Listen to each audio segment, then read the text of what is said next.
This is the 217 Recovery Podcast with Corey Winfield. All right. March 20th, 2021. My name is Corey Winfield. Marney Winfield. And this is the 217 Recovery Podcast. Appreciate you tuning in to listen. We're talking about some recovery today. And my co-host, a.k.a. Marney Winfield, a.k.a. my wife, has been off for quite a bit. And now you're back. You're a different age. Right? Yeah, that's crazy. Thanks for pointing that out. Mm-hmm. Happy belated birthday. Thank you. You know, it was a good one, I heard. It was a great birthday. Yeah, that's good. What was your favorite part of your birthday? Okay, favorite part of my birthday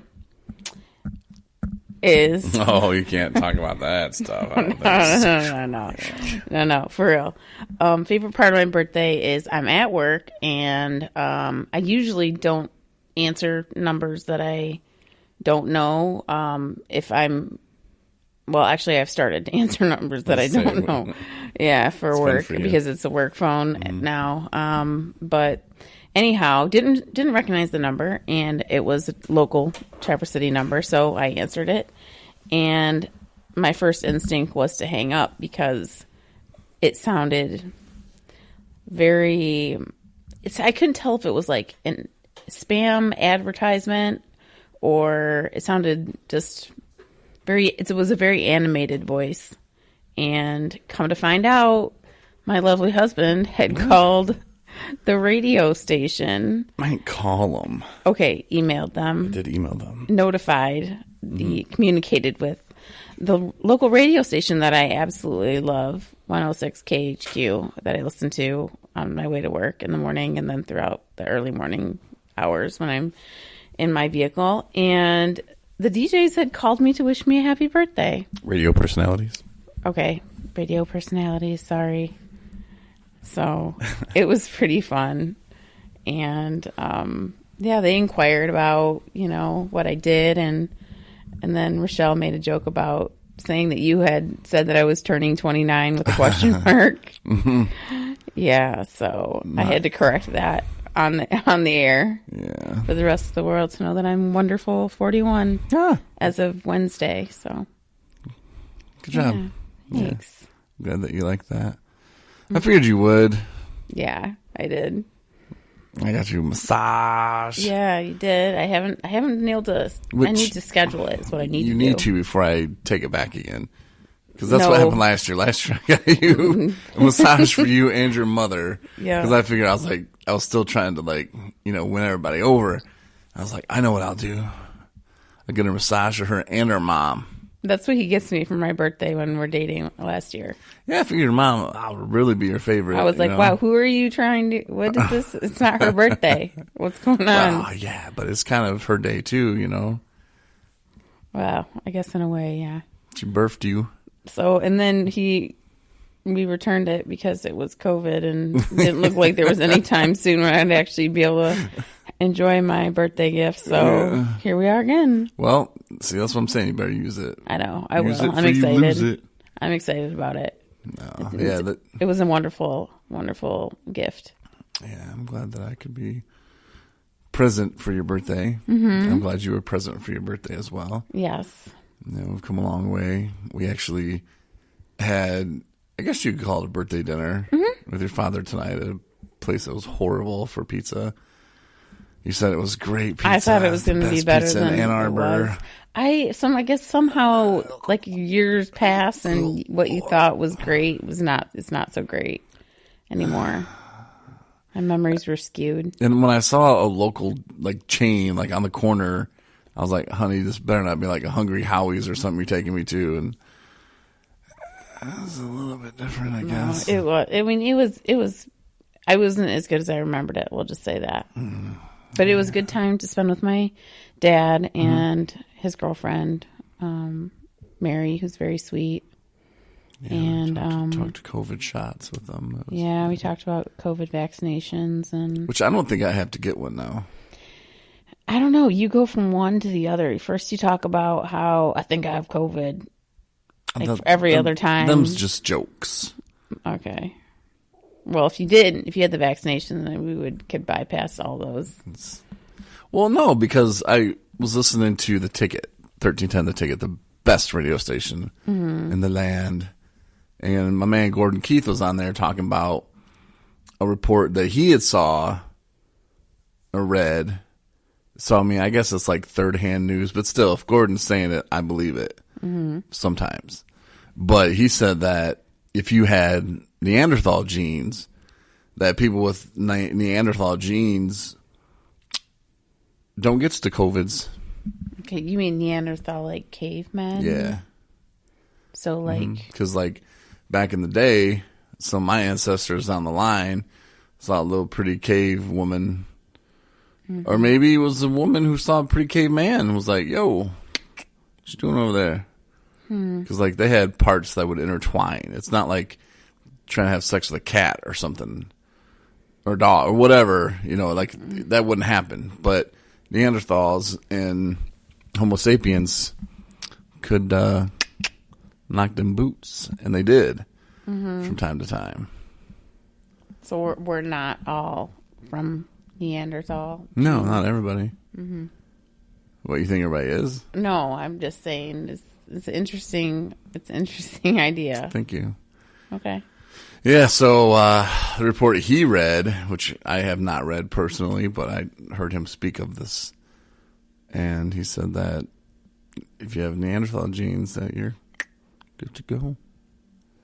Okay. So I messaged my brother, who had like one of these high-tech mail in your swab and will tell you what your DNA is and what your ancestry is or whatever. And I asked him, said, hey, Jerry, was there some Neanderthal stuff up in there? And he said, yep, and some Netherlands, too. So he put a France flag up there, so I was like, okay. Nice.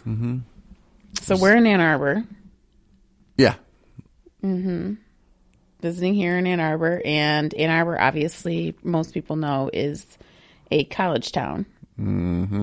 So, University of Michigan campus is here, and Ann Arbor essentially is... Don't say it. That's racist. The whole... No, Wait, the what? whole town is... It's a city, so it's got businesses, but it's also in the middle, like it's peppered with fraternities next to law offices, next to, copy stores, next to restaurants, next to another Liquor store. hall, next to the LS&A building, next to a Hungry Howie's. So the whole thing is just a mixture. It's not a campus really, but it's not really like a thriving business city. It's all of it all together. So anyhow, we're driving to go to our restaurant, and we are passing these what appear to be, I don't know, college houses with rentals, college rental houses, I'm assuming. Not in the best of shape, but not terrible. And they were doing what seemed to be just college partying. And I kid you not, these kids, and I say that, looked like children. Like not what I remembered as being college age. So, I don't know. They just looked like babies.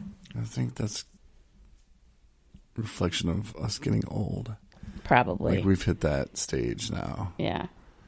They looked like they probably were 19 years old, 18, 19.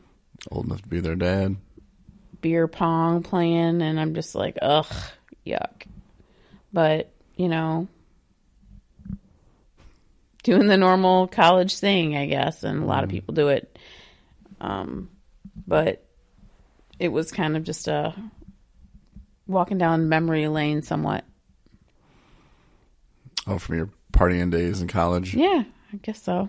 I was too busy. I couldn't afford the college life. Plus, I was in radio, and they told me I didn't need it, so I just took a few classes, like speech and theater, stuff like that. So, for me, I was like, yeah, but college has always made me nervous. My brother Jerry went to Michigan State, and so did you. And I partied when I was in high school. I went up to Michigan State and we partied out. That's when I knew that, no, I can't go away to school because that'd be a waste. I would last maybe a semester and then it would be done. Because back in our day, when we had to, like, back in 1996 or 97, 98, whenever you went, like, we had to actually go to school and, like, turn in homework, like, for real. We had to, write it by hand sometimes, you know, if we were lucky enough to get to a computer. Yeah. You know, we could do that, but, yeah, now everything is online. Everything. Like, every computer for this, that, and... Post. Yeah, and now it's like they worked in the trophy thing. You know, like, back when I played baseball, if we didn't finish first, second, or third, we didn't get a trophy. That's how it was. Well, now everybody gets a participation trophy. It's the same thing with college now. Like, you just turn in some work. Okay, well, there you go. Here's your 90%. And I'm like, but I didn't even do it right. And they're like, you're such a great writer. But I didn't even do it right. I didn't even... the paper's supposed to be on, you know, politics, and I'm talking about aliens. Like, I'm not even in the right ballpark, you know? Like... Maybe that's your college, hon. That could be. I don't think so. I don't know. I've been to a couple of them now. I love them. I pass every class. Well, I had to work really hard when I was in school. I'm working so hard. But I had to go to class and I had to write papers. And I had going to class and writing papers. Finals. And I'm telling you, it's the different. whole shebang. You would like want to throw stuff out the window. Yeah. Yeah, but how easy it is. I mean, you saw what I just did. Yeah. I just knocked out a couple classes a minute ago. Ask how much time I spent on that. 28 minutes total. Knocked it out. I know. See, that's what I'm saying. Like, ask me how much reading I did for that. I'm afraid to. None. And I mean, I'm telling you, it's just, I don't know. I worry about the future of this country. Maybe you should write about that. I should. No. See how your professor responds to that. Yeah, I don't think they listen. I hope to God they don't. But, yeah. I mean, I do worry, though, because effort is very minimal on my part. And maybe I'm just... Maybe you should amp it up. Maybe you should try a little harder. See where it really goes. I mean, imagine what you could accomplish if you actually worked on it. I'm not trying to really... I'm not... What is that saying? Nah, I don't remember it, but... it was from Eastbound and Down, where they asked him if he wanted to do a triathlon. He's like... No, I'm a baseball player. I ain't trying to be the best at, like, I don't know. I can't remember it, but it was funny. I'm not trying to do all that. Pretty much is what I'm trying to say. But no, I mean, we're just old. So that's the bottom line there. Speaking of that, though, speaking of old, I had talked to your dad today. And not that I'm calling your dad old, but... Yeah, my dad's old. Just did. But, no, he came up to me after dinner and was like, I'm really proud of you, for staying sober and for doing it. And, of course, your dad, he's in recovery, too. He's got, 13 years? 14. So he's got a few 24 hours under his belt. And he knows the difference that it's made in his life. And I think that he sees... the potential for you and I to actually have an actual family, and I think he sees like, wow, like they caught it a lot earlier than I did, just like we would be with our children, it would be like, man, like I was 40, when I had my last drink, and it's like, wow, if I could, teach my kids like the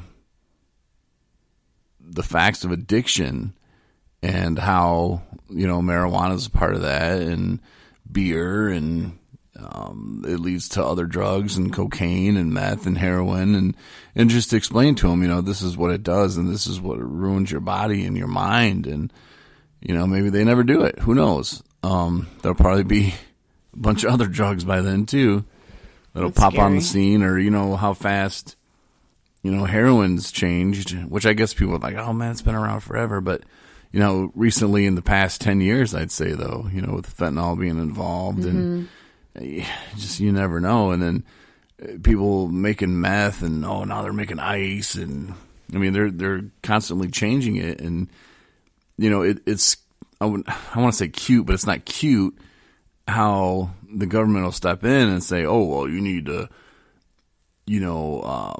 show your ID when you're buying cold medicine, and then that's just one ingredient that people use, and they find ways around that, and it kind of morphs into a different drug. And when the governor of Michigan, God bless her soul, was trying to take away vaping, like, oh no, you can still vape, but you have to vape tobacco flavored products, and shut up, you can go to the liquor aisle and get some strawberry vodka right now, like, come on, lady, don't do that. That's just stupid. And it really it made me concerned that, people were going to start going to their garage and, okay, well, can't vape that. Well, what can I vape? Oh, Jesus. And this made me buzz like, good God, this is crazy. Let me do some more of that. And let me tinker and put some of this in there and put some Kool-Aid. People can flavor it up with all kinds of stuff. You can buy flavoring at fabric stores, like craft stores. So making your own. Sorry, I had to move out of a chair. Now I'm moving on the bed. Ow. Ow. He'll get there. Professional. Ow. Ow. Sorry. I really apologize. Marnie's like, don't ever make that face again. We will be divorced. But anyway, so it made me worry about what people would do, and I don't think that's anything that they even thought of. They just thought, hey, my friend who put $200,000 in my campaign, and yeah, he works for a tobacco company, an organization. I got to help him out, or whatever Whitmer's decision was by going after people who vape. I think the whole idea is, and I'm not trying to say that what she's saying is anything close to being helpful, but I think the whole goal is, what can we do? Like, in their brain, they're all got this think tank, right, of everybody sitting around, and they're like, what can we do to deter, these people from becoming addicted or getting more addicted or what have you? And that's what they came up with. Well, they got Fruit Loop flavored. Right. Vape juice. Right. Yes, we do. But so you can't buy it. You got to be 18 or 21 or whatever now. Yeah. So, like, kids are still drinking. No, I'm not. That's my point. Is they probably were just like, well, maybe if we just try to get rid of the flavored stuff, then it won't be so appealing. I think that's where their head was at. And somebody elected these people. That's what's scary. Well, maybe you should write about that in your homework. But I don't want to be governor. I said in your homework. I know, but I would be governor then, because they would go, Corey Winfield's so smart. Shout out to John Steiner. Sorry, that was for him. But no, I'm just saying. I just think that the future is scary when it comes to, having children, and, oh my gosh, what's going to be available to them. And I don't know how you approach it. I guess you just talk to your kids about addiction, and, your brother and sister-in-law were like, they're very open, with their children about everything. And I think that's a good approach. But they were like, we don't know about this addiction, like, you guys are like, front line living it, like, what could we tell them, Mm-hmm. And we're just like, well, don't hide anything and be honest with them and let them know. Yeah. But for some people who haven't dealt with the problems that we've dealt with, like, it'd be tough. Like, for us, it was like, oh, yeah, we can talk to our children about addiction all day long. But for the families who are like, I don't know anything about it. Yeah, and I think that's part of the reason why lots of times open talks, which anyone can go to I'm kind of going ahead of myself here, but one pathway, I know Alcoholics Anonymous has meetings that will hold meetings that are open where they'll have speaker meetings, and anyone can attend. You don't have to be a member of Alcoholics Anonymous. And at those meetings, generally, the person will share their experience, strength, and hope. And these people, more often than not, don't have anything really like set from beginning to end on what they're going to say. But the whole idea is to say where they've been, what happened to them, what they've done for their sobriety, and where they are now. And they're pretty powerful stories a lot of the times. And sometimes that can be helpful for people that maybe don't know much about addiction to attend that. So maybe that would be something you could encourage, people that want to know a little bit more about addiction and where what people have gone through, to hear it firsthand. So those are available to anyone. How would somebody find one of those? You can go to the website. Yeah, which we can go to our website, and there's links there to the AA main page. And no matter where you are, that will connect you to your local area, and there should be a meeting schedule that's available. And you're just going to look for open speaker meeting. I'm sure there's some on Zoom too, and oh yeah, YouTube even. You can find some. There was some guy that was on Jackass, and I don't even remember seeing him on Jackass.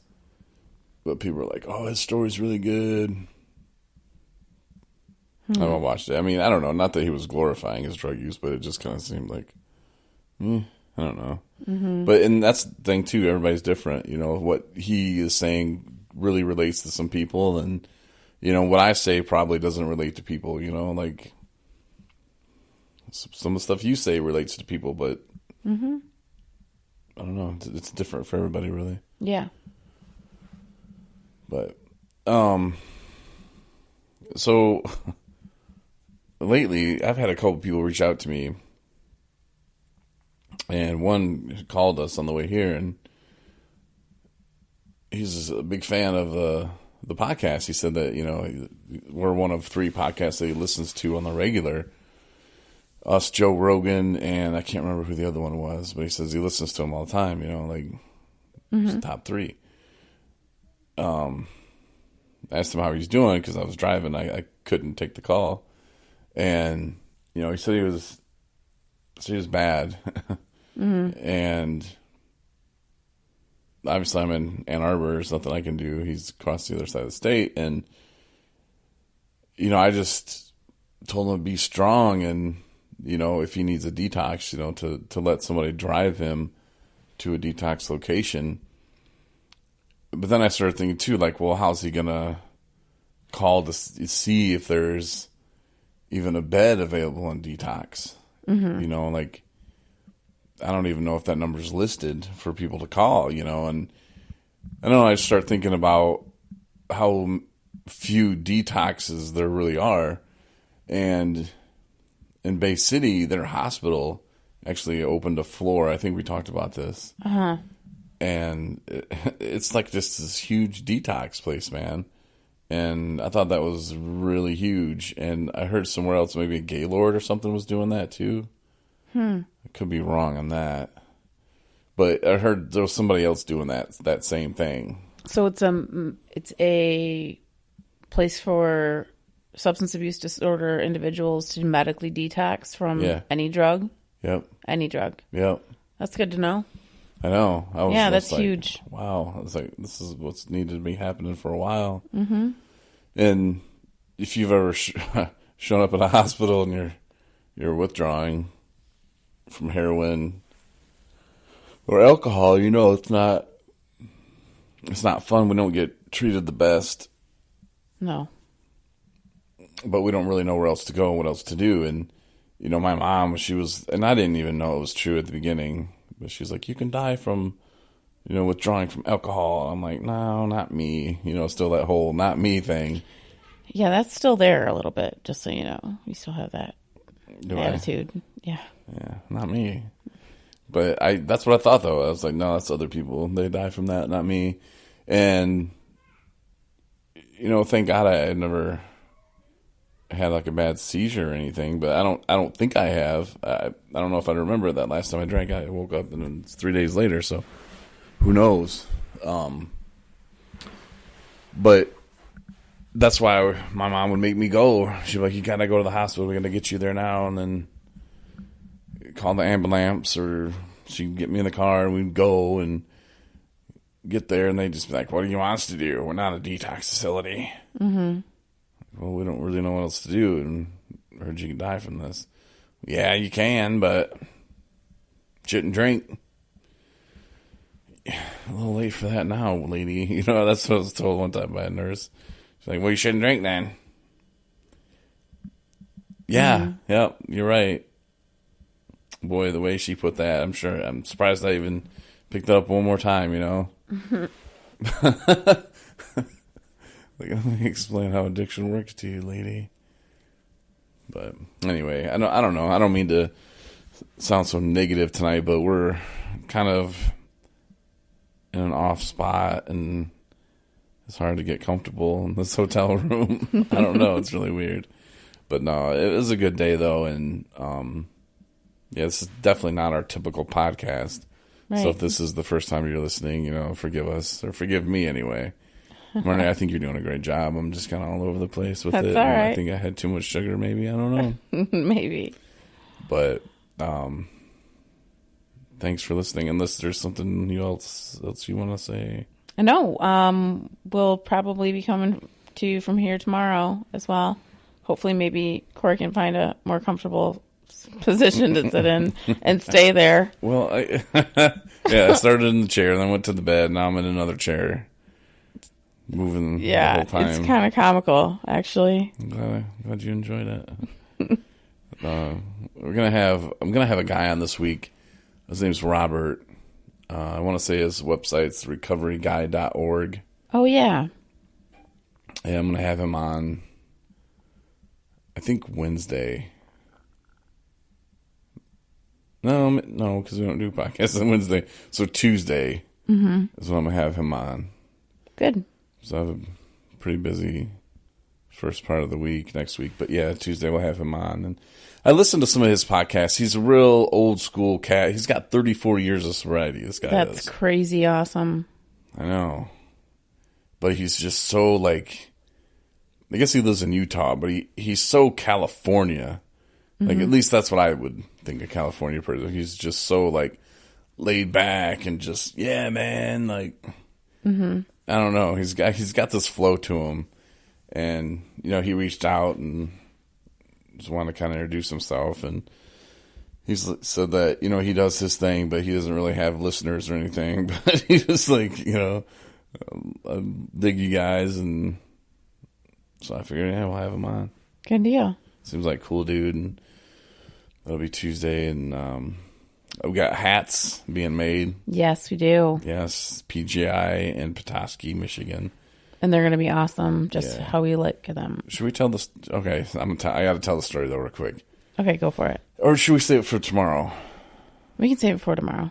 All right. Funny I'll remind story. You. Yeah. I'll remind myself because it's such a great story. It has to do with Florida. And... the first set of hats we were trying to get. Yep, till tomorrow. That's all I gotta say. But you'll enjoy it. Unless you're from Florida. Sorry, Trevor. But, yeah. You'll enjoy it. But, alright, that's tomorrow. Hat Talk in Florida. Alright. Alright. Thanks for listening again. Yeah, listen to other podcasts if you're still kind of like, well, I got nothing about recovery out of that one. 440 whatever other episodes you can listen to, and I'm sure you'll find one you like. But check out the website 217recovery.com for resources, and there's a blog or two on there as well. So thanks for listening, and we'll talk to you tomorrow. Night, everybody. Stay sober.